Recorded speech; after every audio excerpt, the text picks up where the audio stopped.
it's such a Brussels comment, isn't it? It's such a like thing, but it does change opinions when people start to say these kind of things. Small, in my 10-year experience in Brussels, small nuggets can turn into huge things. They plant the seeds of these ideas and then they grow, right?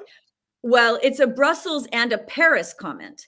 And I think that your point earlier about this being very much tied to Breton's tour of, I think it was 15 weapons manufacturers. And he had used the term before he took this tour, but he certainly started using it afterwards. And I think that another Brussels thing is, of course, that you've always got to look at what the French and the Germans are thinking between the two of them. And, you know, there was this debate. Macron did not want to let non-EU weapons manufacturers in on the big new contracts that were coming with, you know, with the added funding. And I think that he may actually be using it to prod the Germans. Now, you know, some of the most important ammunition manufacturers in particular, but also weapons manufacturers in general, are in Germany.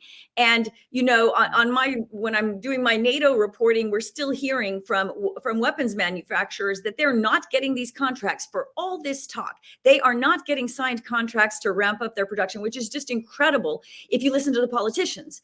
So I think that Breton may also be aiming at governments to say, you guys need to be a lot more worried about this than you are. You need to be taking much more urgent actions than you are. But again, I just find it incredible that he's making these statements without having discussed, obviously, with other governments, whether that's a term that will work for them. He may be shooting himself in the foot, trying to get more weapons, using this term when he has not discussed it with the Germans, when there's no language agreed. And in fact, the Germans are reacting really antagonistically to using this term.